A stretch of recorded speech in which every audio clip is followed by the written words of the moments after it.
What's up, everyone? Welcome to the RotoGrinders NBA breakdown for Game 4 of the NBA Finals. I'm your host, TJ Zwarich. Had some technical difficulties earlier in the day. We couldn't go live when we wanted to. StreamYard said no. They said, hey, it's not our fault, it's Google's fault. And finally, we are back in business. Ready to talk about Game 4. We got a 2-1 lead for the Indiana Pacers. The surprise underdogs taking the lead in the series so far. And we got a wonderful crew to break it down with you all. Returning from last week, we got Chop. How you doing, Head Chopper? Doing good. My Pacers. I call them my Pacers now. They're close, man. They ain't that far away. They can compete with this thing. So I'm feeling good. And joining us as well, we got Kyle Murray, fresh off the Benedict Mathurin call. Let's keep it going this week. Yeah, the secondary guys have been pretty good. Last game was finally we got the SGA down game to where we had a little bit of extra variance added in there. It didn't go as great as I thought it would have been on the first SGA down game, but hey, looking forward to talking about another game with you guys. Couldn't agree more. If you're watching us on YouTube, either live or after the fact, all we ask is that you smash the like button, subscribe, hit that notification bell so you don't miss out on any of our contents. Notification bell is extra important on a day like today where StreamYard's not working and we can't go live at the times that we're hoping. But we're back in action.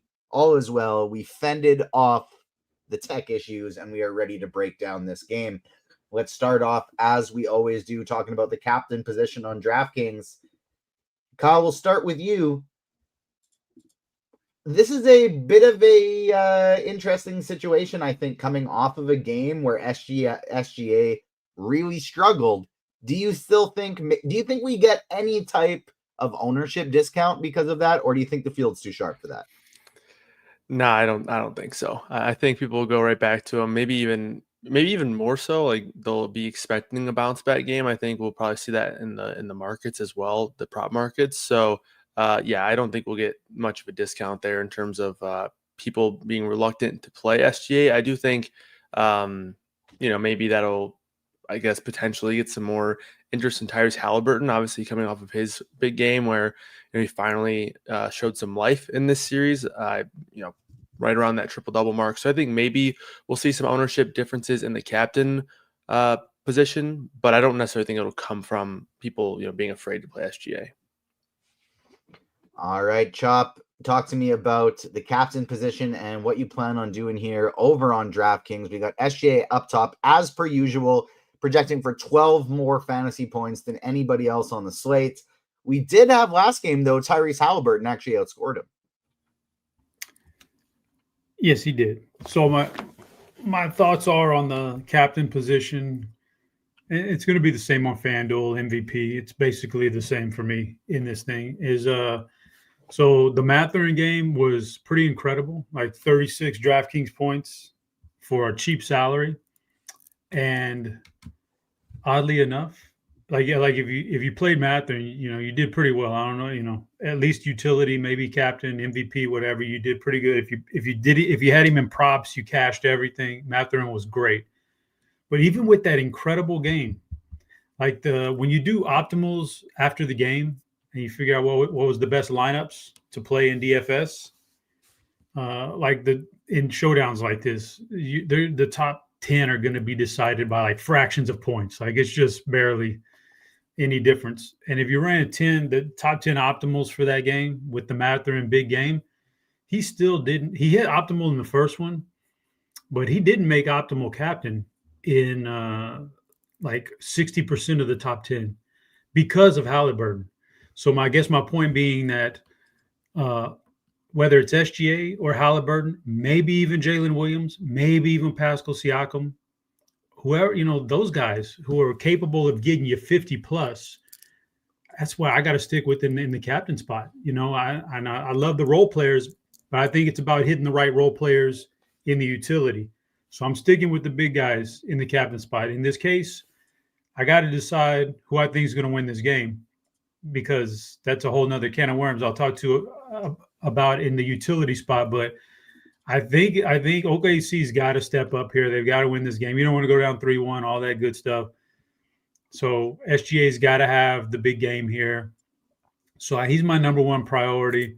Next up would be Jalen Williams because of what I just said. I think OKC's got to do it. One of those two guys has to have a monster game, SGA or Jalen. So he'd be my second option. Then I go to Siakam, who I think he's been great this series. They really got out last game. They got out and ran a little more. Not a surprise. At home, you can do a few more things and pull it off. I think he has good upside in this series. And they found him mismatches too. They went in game 3, and they got SGA on him matched up a lot, and he took advantage of it. Hey, I didn't know SGA was just an offensive player, man, but because they made his defense look foolish in that game, but they took advantage of that. So I could see something like that. And the last one would be Halliburton because of the upside. Those 4 guys are my favorite captains, and that's just not gonna. I don't think that's going to change for the rest of the series. So it's going to be utility I'm going to have to get different at. Kyle, how about you? Are you going with SGA at the captain this for game 4, or are you looking at one of the other 3 guys, or even further down? Yeah, I'm probably not going to change my strategy up too much from what I've done in the first 3 games. I think it's going to be mostly SGA and then getting some of these other top options, but probably won't go down the board too much. Last game, I mentioned that I was going to be a lot higher on Chet compared to Jalen Williams. Jalen Williams ended up having a pretty good game, so that last game probably could have been better for me if Jalen Williams didn't have as good of a game as he did. Obviously, kind of fill up the stat sheet top to bottom. So I still think Chet's a guy that I like more than Jalen Williams. Again, he played 34 minutes in that last game. I think that's going to be something that they're going to need from him coming up in what kind of feels like a must-win game for them now. So I do think we'll see some increased minutes, but all that is also going to benefit SGA. So probably not going to go away from that strategy too much. It's going to be mainly SGA and then a little bit of Halliburton, a little bit of Siakam, and then I'm still going to be pretty heavy on Chet over Jalen Williams here. I'm a bigger fan of Jalen Williams this game than I was last game, just because last game he was so closely priced to Halliburton, and now him and Siakam are almost the exact same price again. And so I do like Jalen Williams quite a bit this week still. The only guy I think I'd consider in the captain position, and I said it last game, it went terribly. He was absolutely horrible last game, and that's Andrew Nemhard. I do still think he has a ceiling in him, though. He got in foul trouble last game. He really struggled. I do think there's a ceiling for him to score 20 plus points, have 10 plus assists. We just absolutely did not see it last game. His ownership was already low at the captain, so that's not something we had to consider anyways, but I think hopefully it might lower it in the utility a little bit as well for this week. Let's make that pivot over to the utility spot. Kyle, I'll start with you. Who would you be kind of looking to put in your lineup next, dependent on who your captain is? I kind of assume we're not looking to outright fade SGA. So if we're going to one of these other guys, SGA is probably our second guy you want to plug in. Who's the first guy you're looking to plug in if SGA is your captain? Yeah, so I think you make a good point where in terms of like that, it can kind of be like a domino effect with where you're starting your lineup. But if you have SGA in your captain spot, probably the first guy I'm looking at is going to be either Halliburton or Siakam up top. I think you can easily just kind of decide one of those 2 guys. It's sort of clear that, I kind of mentioned on the show last time that Halliburton was going to be more aggressive and not only just taking shots away from the basket, but trying to get to the rim. And that came to fruition and also led to more assist chances for him where, people are, attracting to his drives and he has kick out opportunities. So that happened in game 3. I assume that Halliburton is going to see the success that he had in that game and carry that over. So I still think Halliburton is like the more optimal option from a projection standpoint over Siakam, but you do get a little bit of a discount with Siakam. And for Siakam, like, same thing like that we've been talking about. He still, I think, has 20 plus shot upside in him. We haven't seen it yet. He's gotten it done on some, really strong efficiency. Shot 57% from the field last game, was right around 50% in that first game. Game 2 is a rough one, but I still think we're going to see a couple spike games volume-wise for Siakam, especially if Halliburton draws more attention. So if you're playing SGA in the captain, I think you're probably starting off with one of those top 2 pacer options. In this game, for the price considered, I do like Siakam a little bit more here at 9.8 though. of the top tier guys, Chop, who would you be looking to pair with SGA? Is it Halliburton? Is it Siakam? Is it Williams or Holmgren? And then take us as well where you'd go next for your kind of third spot. Yeah, with that SGA in captain, it's honestly it would be my preference would be Siakam 1, Jalen Williams 2, Halliburton 3, although I'm still going to be underweight compared to the field. And then, Chet, respectfully to Chet, he's probably a fade for me. Like he had a good game, but I just think at some point you can't play everybody, man. So he's going to be the guy that probably gets left out for me because of that in that price range like that. So Siakam, Jalen, distant third Halliburton, and a distant fourth Chet for those higher price guys. I'm really intrigued by the role players utility though. That's so easily something that's very much I think matters is that you've had 3 games, three teams have the 3 winners so far. Two Indiana, OKC. The bench has outscored the opposing bench by a pretty wide margin for each of the victors. So that tells me whoever wins game 4, you're probably going to look at that bench outperforming the other bench by a pretty wide margin. I think that's kind of sticky right there, and I think that's the reason. So if I think OKC is going to come in here and has to tie this thing up at 2-2, I'm probably looking at more of those bench guys for OKC, somebody to have a big game. So for that, like Caruso's had a great series. I'm going to be on Caruso. It's just a really good series for him. Kason Wallace there's not much of a ceiling, but for that price tag, you're getting a steady dose of points from him. You can't go wrong with him as one of your utilities, just to keep eating up points and just not much of a ceiling. That's why you keep him down there in utility. That's not a big deal. And then the Indiana guys, absolutely viable now at 3.8. Now that he's no longer 5K 5.5 like he was in those first couple games. Yeah, and the Indiana guys are clearly, Mathurin with a big game, McConnell with a big game. That's 2 from McConnell. Obi Toppin's had a good series. He's in the mix. I actually expect maybe a little more out of Miles Turner, a little more upside out of Miles Turner at some point this series. I think he's got it in him. So I'm on Miles Turner too. Those are the main guys. So I would say with that in mind, and I hate this one. This is what I hate. I hate being on the wrong side of the flow. Like when you get on the right side, meaning you have a thing where you have a player and you play that player, he has a good game, and then you go, okay, now I got to get off, and he has a bad game. When you get into the right, flow with a particular player, it feels good. But when you're on the wrong side of that, it's terrible. And right now, I've been on the wrong side of Nimhart and Neesmith so far this series. So I hate jumping off, but I'm going to jump off. And so they'll probably have a big game now. But, man, it seems clear to me like Nimhart, still has a little upside in there, but man, he is like the primary guy on SGA, and they're more than willing. Just play defense, just be physical. If you get some offense, great. If not, just play good on SGA. And Neesmith, the same thing, except for on Jalen Williams. Like, they don't need Nimhart or Neesmith to be big-time offensive players. They're so deep. So many guys who can come off the bench and shoot and score and create that they don't need these guys. So been on the wrong side of them, and I hope I don't mess things up here, but I think I'll be kind of fading the Nimhart and Neesmith quite a bit in this game, thinking that they just don't need them because they'd rather have these guys be very physical, play defense, and use up all your fouls and just keep throwing bodies at Jalen Williams and SGA and control those guys. So I don't know. Those are a couple of my fades, I think.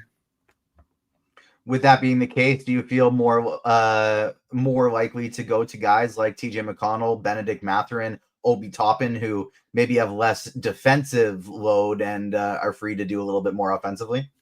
100%. I think that's what the game plan is right now for Indiana.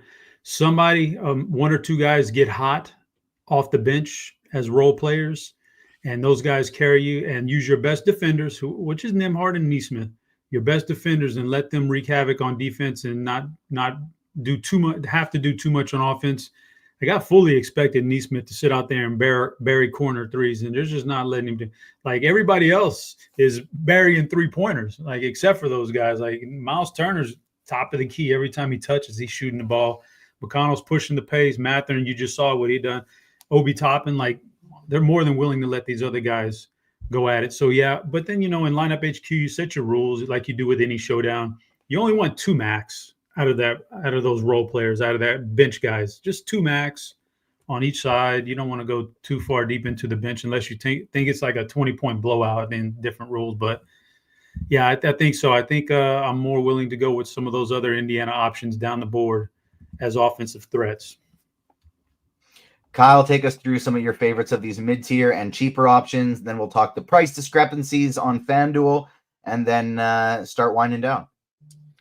Yeah, I mean, I think the interesting thing about this is like both of these teams have such deep teams to where all their bench players have not only strong presence like on the actual basketball floor, but also good fantasy production.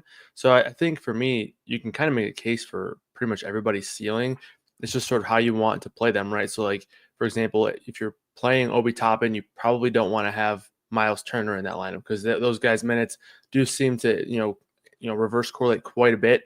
And Obi Toppin, I mean, he was awesome last game. He didn't play the last couple of minutes of that game, and I was surprised that they took him out. I thought for sure when Siakam was subbing in, it was going to be Turner that came out, but Turner ended up having that big block on Holmgren from 3. I think that kind of solidified his role in the closing rotation there. But a lot of these guys, their minutes are directly correlated. So like Neesmith, for example, if we're going to see Mathurin playing increased minutes, Neesmith's going to be a guy to lose out on minutes. If McConnell's playing more minutes, Nembhard could be a guy to lose out on some minutes. If Lou Dort's going to play 35 minutes again, Aaron Wiggins and Isaiah Joe probably aren't going to have those spike games minutes wise. So I think that's definitely the biggest thing to think about when playing these utility guys. But for me, a couple of my favorites for this one, again, I'm going right back to Obi Toppin. I just think he's so important for this team, not only on the offensive side, but on the defensive side as well. He has that ability to guard multiple positions. He is a bit of a rim protector. I don't think he gets enough credit for his ability to protect the rim as well. Obviously not as good as Miles Turner, but when Miles Turner is also getting pulled out to the 3-point line by Chet Holmgren, that's kind of counteracting Miles Turner's defensive ability as well. So Obi Toppin played 27 minutes in that last game. I think mid 20-minute projection is probably going to be where we're going to land for Obi Toppin again, and took another 8 shots in this game. So I think there's plenty of ceiling here for Obi Toppin that we even haven't seen yet. So I like him once again in this spot. In terms of like the mid-range guys, for the reason of me being high on Toppin, I'm probably not going to be super high on Miles Turner, but Neesmith and Nembhard, I think they're still both fine. But again, like if you're playing Mathurin, you probably don't want to be super overweight on Neesmith, and the same thing for McConnell and Nembhard. So I think all these guys are fine. It just depends on sort of how you want to play the bench guys, because McConnell and Mathurin, we've seen it. They both have really strong ceilings. I love TJ McConnell once again, so I probably won't have as much Nembhard. So I'll probably think about it that way as well. Still like Hartenstein. I know he had the bad game, but he played 18 minutes. I still think his rebounding ceiling is very high. It's a great matchup rebound wise, and from a block shot perspective as well. So good dual threat upside there for Hartenstein at 4.8. So I like him once again. Caruso, been on him all series long, played a series high 32 minutes last game. So he's going to have 30 plus upside in the minutes department. So like Caruso, once again, don't think he's expensive enough either. Lou Dort, I think, is fine as well. But again, when you look at sort of looking to sort of zigzag with the public, I do think people maybe jump on Lou Dort and get off of guys like Aaron Wiggins and Isaiah Joe after their bad games. So I don't mind hopping back on the Aaron Wiggins train in this spot. I know we typically like the rule where players and role players in the playoffs are better at home, but again, Aaron Wiggins does have that ability to spike any given night. So I do like Wiggins here, especially people are going to be kind of off that train in this one after the down game in game 3. So Wiggins is probably the guy that I'm looking to take a stab on way down in the pricing tiers. Mathurin and McConnell, I still like. Keyshawn Wallace, you guys mentioned it, now that his price is down. Definitely make a case for him. You're not going to really get ceiling games out of him. He just doesn't really do enough. He doesn't shoot, and he doesn't really rack up a ton of stocks. So you're probably not going to get a ceiling performance out of him, but you kind of know what you're going to get, right? It's going to be in that 14 to 17, 18 point range. He's going to play anywhere from 23 to 28, 29 minutes, I would suppose. So you kind of know what you're going to get with Wallace, but probably not a ceiling guy. And that's pretty much how I see the tiers here for the utility spots. But again, it just comes down to correlating and kind of these groups for this game for me.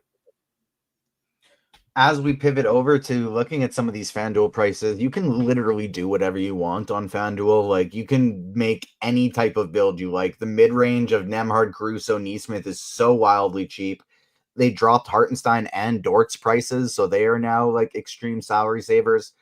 And there's really no reason not to play TJ McConnell, Obi Toppin, and Benedict Mathurin, where they're all under 3K over there. Like, they're just so insanely cheap.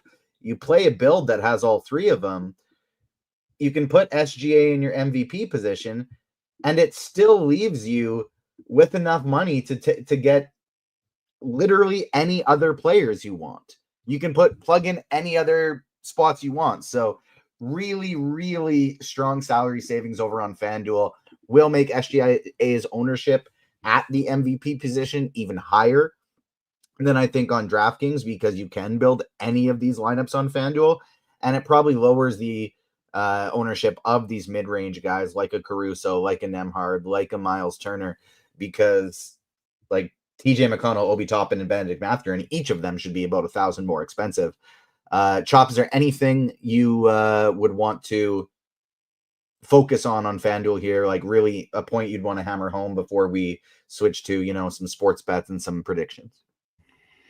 No, I think the pricing is similar enough from the first three games that, and I don't think there's a lot of discrepancy there. I like the same builds on both sites, and there's not much I'm going to change. But the thing you just mentioned was kind of where I'm at. I like just two of the four, if you want to call them superstars: SGA, Tyrese, Jalen Williams, Siakam. I like two of the four stars in your lineup, and then kind of glancing over that mid-range, those mid-range guys like Chet and Nembhard and Neesmith, and going down to the value role players and filling out my roster with those guys. That's kind of the build where I'm going to be at in game 4. I'm kind of feeling like it might be a 3-star night on FanDuel, because if you do plug in SGA at the MVP position, you put in Jalen Williams and Pascal Siakam, it leaves you 3,800 for the last three positions. McConnell, Toppin, Mathurin, all sub 3K. Dort and Wallace in that, and Hartenstein in that range. Even if you want to play a Caruso or a Nemhard, it can still work with these ones. So I like that build over there on FanDuel today. Kyle, two or three of the big stars on FanDuel for you? I like that 3-star build that you started with there. And you can also, finagle with the ones that you want to go with as well, if you so choose. But I think the thing that I mentioned on the DraftKings side, where the correlation of these like semi-role players and then the bench players, especially for the Pacers, that really, leads to a pretty solid build there. So you wanted to, start with those three. You could go down to Toppin, or, one of McConnell and Mathurin, or maybe even all three, and really have a strong build. So I like the 3-star build on FanDuel as well. All right, Kyle, who do you got winning game 4? No, the OKC in 5 is no longer in play. Who do you got winning game 4? And do you have any early sports bets or props that you're looking at? People always tell me I'm quite stubborn, so we're gonna keep rolling with the Thunder here. And I will say, it just seems like the Pacers. People always tell me I'm stubborn, so I'm still gonna say Thunder in 5. Thunder in 5, yeah. I got the Thunder in this one. The Pacers really needed to win at least one of those games at home. They got that done. So I'm going to take the Thunder here. I'm starting to like Chop's prediction of 7 here. I still got to stick with the Thunder in the series, though, but it is more so looking like this is going to be a 7-game series, which is definitely good for entertainment and for ratings, and for us, so we can keep talking about hoops with you guys on the show. But in terms of some props that I have, I'll certainly have some props up at Scores and Odds. But the first leans that I have for now are going to be Mathurin under 11.5 points. Not that I don't like Mathurin. It's just a market play there. He was at 8.5 or 9.5 last game, so jumped up after the big game. So I'll probably fade him there just based on where we have him projected. I'm gonna like the under on Alex Caruso's rebounds at 3.5. That's at plus money right now. And then going back to Obi Toppin, 9.5 points plus 100. So even money. We have him projected for about 11.5. So those are the three props that I like right now. And I'm sure I'll have those submitted into Scores and Odds probably maybe even by tonight. Chop, who's winning game 4? And do you have any bets or props that you like for this one? Yeah, it'd be tough for Indiana to pull off a 3-1 lead. I just don't think that they're that superior to OKC. So I got a feeling OKC is going to bounce back here. Wouldn't hurt my feelings if it's 3-1 though, but I think OKC pulls it off. I think it goes back 2-2, but props, I like Kyle's call. I'm not a big like, oh, this guy's minus 140. You can the value like the number like that, it doesn't jump out to me. I like to just play things like Kyle said earlier, correlate. I do that in baseball. I do it in football, and then you can do it in basketball. So something like this, Miles Turner, he's struggling from the 3-point line. He's in there, he's taking them, but he's struggling. So maybe you go Miles Turner under on his 3-pointers or points, whatever you want to do. And in the same parlay, you go Obi Toppin over on his points, and then finish it off with a Thunder guy you like. In this case, I think they got to win. So a guy like Jalen Williams points over, or the SGA fantasy points over, something like that. I like to do 3-teamers that correlate a little bit like that to give me some kind of advantage. But those are some things like that. Like I like that correlation plays like that in basketball that stand out. So something like that. I'll say OKC takes this one as well, ties it up 2-2. We'll be back later today if you're listening to this on Wednesday. Later today or Thursday, I mean, listening for some more MLB. And then, of course, we got our regular MLB schedule throughout the weekend. I believe Game 6, I'm all over the place. Game 5 is not until Sunday, so an extra day off. And so we will get you that Game 5 breakdown sometime over the weekend. Good luck tonight to everyone in all of your contests. Hope you enjoy Game 4. Hope you take down some money. On behalf of myself, Chop, and Kyle, we will see you next time. Peace.